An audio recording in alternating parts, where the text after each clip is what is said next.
अयोध्या मथुरा माया काशी कांची अवंतिका पुरी द्वारावती चैव सप्तेता मोक्षदायिका। अर्थात अयोध्या, मथुरा, हरिद्वार, काशी, कांचीपुरम, उज्जैन और द्वारिका ये 7 पुरिया नगर मोक्षदायी हैं। इन 7 नगरों में अयोध्या का पहला स्थान है। भारत के प्राचीन नगरियों में से एक अयोध्या को हिंदू पौराणिक इतिहास में सबसे पवित्र स्थान माना गया है। वेदों में अयोध्या को ईश्वर की नगरी बताया गया है और इसकी तुलना स्वर्ग से की गई है। अयोध्या में जब श्री राम जन्मभूमि पर भव्य मंदिर बनना शुरू हो चुका है, जिससे 5 सदी पुरानी प्रतीक्षा पूरी होने जा रही है, तो यह भी जानना दिलचस्प है कि अयोध्या की स्थापना किसने की थी। तो चलिए जानते हैं कैसे हुई थी अयोध्या की स्थापना। अयोध्या की स्थापना का श्रेय वैवस्वत मनु को जाता है।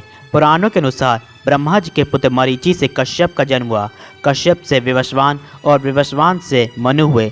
मनु ने ब्रह्मा जी से अपने लिए एक नगर के निर्माण की बात कही, तो ब्रह्मा जी भगवान विष्णु जी के पास मनु को ले गए।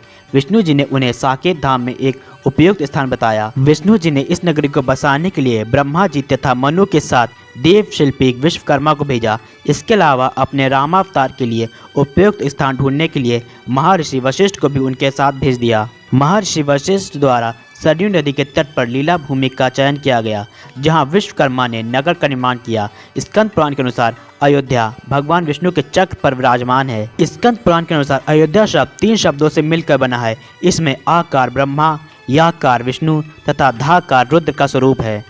इस शब्द का शाब्दिक अर्थ है जहाँ पर युद्ध ना हो। अथर्ववेद में अयोध्या को ईश्वर का नगर बताया गया है।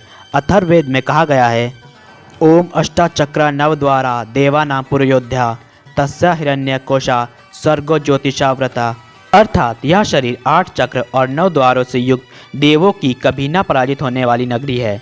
इसी पुरी में ज्योति से ढका हुआ परिपूर्ण हिरण्यमय स्वर्णमय कोश है। यह स्वर्ग है, आत्मिक आनंद का भंडार है। परमात्मा इसी में निहित हैं। अयोध्या में कई महान योद्धा, ऋषि मुनि और अवतारी पुरुष हो चुके हैं। भगवान राम ने भी यहीं जन्म लिया था।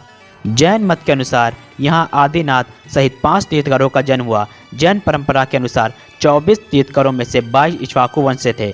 बौद्ध धर्म के अनुसार भगवान बुद्ध ने अयोध्या में 16 वर्षों तक निवास किया था। भगवान राम का काल अयोध्या का स्वर्णिम काल था। भगवान श्री राम के बाद लव ने श्रावस्ती बसाई और इसका स्वतंत्र उल्लेख अगले 800 वर्षों तक मिलता है। भगवान राम के बाद उनके पुत्र कुश ने एक बार पुनः अयोध्या का पुनर्निर्माण करवाया। इसके बाद सूर्यवंश की अगली 44 पीढ़ियों तक इसका अस्तित्व बरकरार रहा। महाभारत में कुरुक्षेत्र युद्ध तक इक्ष्वाकु वंश का उल्लेख मिलता है। वैदिक धर्म ग्रंथों के अनुसार अयोध्या आदर्श राजा और राज्य की परिकल्पना की पहली साकार नगरी है, जिसने दुनिया भर में मानवता का सूत्रपात किया, जो सदियों तक रघुवंशियों की राजधानी रही और जिसे सप्तपुरियों में अग्रणी माना गया है। धरती पर संस्कार, संस्कृति और आध्यात्म अयोध्या की ही देन है।